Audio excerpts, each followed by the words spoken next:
Salut, c'est Guillaume. Je vous propose de découvrir un extrait du prochain épisode de Course épique. Course épique, c'est chaque semaine un invité, une course, une histoire hors du commun. Je vous donne rendez-vous tous les mercredis pour découvrir un nouvel épisode et vivre une grande et belle histoire de course.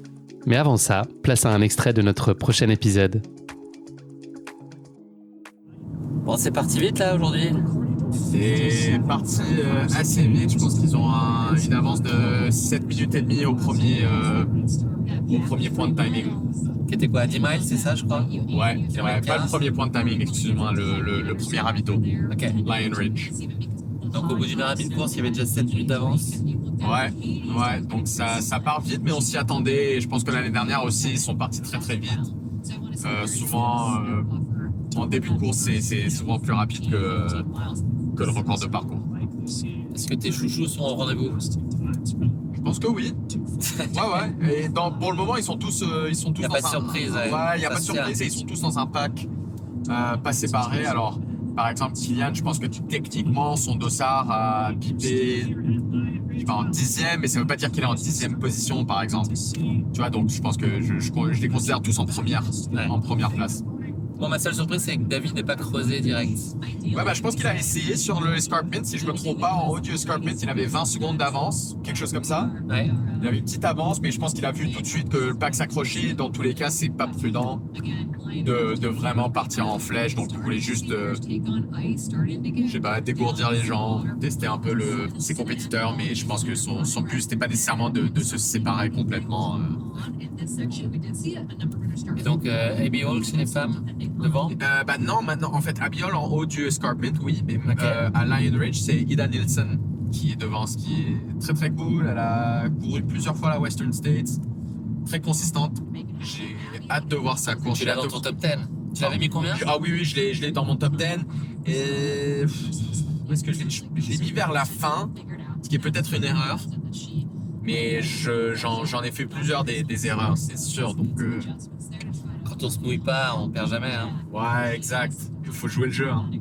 Et moi, j'aurais bien demandé à Margot son avis sur la tête de course. Ah merde, je pensais que tu dormais, ça marche pas ma blague. Je pense que Margot Ah merde. la siesta. Bravo Guillaume, Ah, bravo. non, je pensais justement avoir un gros silence. Ok. Et nous, on est derrière avec Emile posé. Bon, les caps sur Dusty Corners. Cap sur Dusty Corners. On vient tout juste d'arriver ici à Dusty Corners, on est au mile 38, alors on n'a pas énormément d'infos sur la tête de course parce qu'on capte pas très bien. Ce qu'on sait en tout cas chez les hommes, c'est que c'est très groupé et chez les femmes, Ida Nielsen a pris un petit peu d'avance.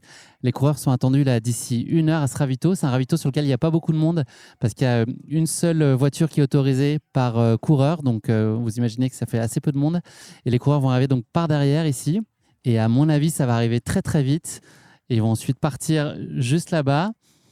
Et on pourra les accompagner sur quelques mètres et ensuite, ils vont poursuivre leur chemin dans cette belle forêt. Le cadre est absolument incroyable. Et donc là, je me rapproche du ravitaillement. J'ai l'impression que c'est le briefing des bénévoles. So, yeah, we'll pass around, write down the time for first male, first female. Okay. And we'll get you a prize.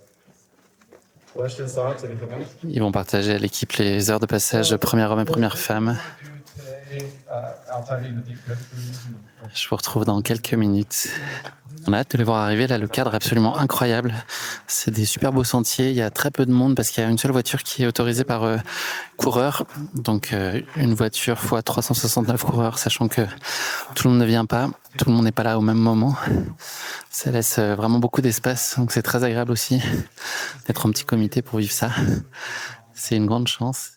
Bah nous c'est cool avec le réseau qu'on a, je trouve que le prochain poste c'est l'arrivée. C'est le prochain truc à pas penser, on disait ça, mais ici t'es obligé de louer Un Starlink.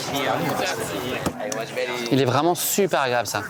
C'est bien, alors surtout ce que je disais, comme c'est du Merino, même quand il fait très chaud, t'as pas trop chaud, et quand il fait très froid, t'as pas trop froid, ça régule la température et il n'y a pas d'odeur. Ok. Donc Kylian, c'est sa pièce favorite. Ok, j'adore. T'as pas besoin de te laver. Ouais. C'est l'arrivée imminente de Kylian. Les temps sont passés.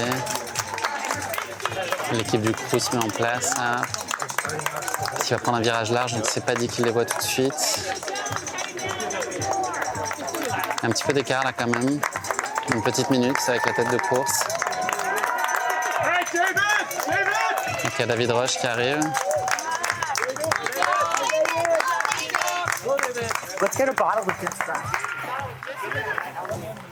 Ok, il est là.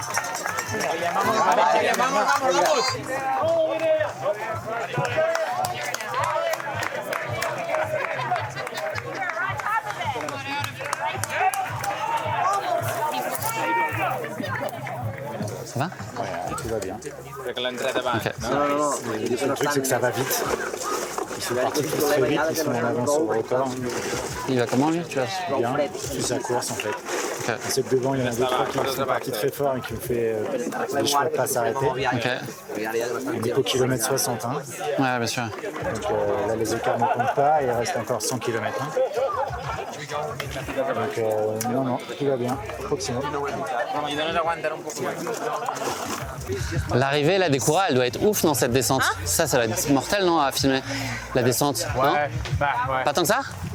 Moi, je vois la poussière qui fume et tout, quoi. Ouais, non, c'était cool, mais Le shot, il est putain de sexy. Hein. Lequel? J'ai filmé là. Ah ouais?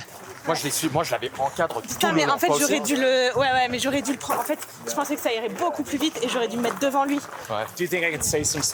Il est passé quoi? C'était combien? C'était 10? Est-ce que c'était 10 gars? Non, moins. Il y en a moins, hein? Je pense qu'il y a 8 gars qui sont passés là. Premier, quatrième c'était David Roach, cinquième Kilian, il est rentré en même temps que Rod Farvard. Donc c'est Chris en premier. Chris, Seth en troisième, c'était qui le deuxième? C'était Caleb Olsen, qui pourrait vraiment gagner cette course. On est là. Hein.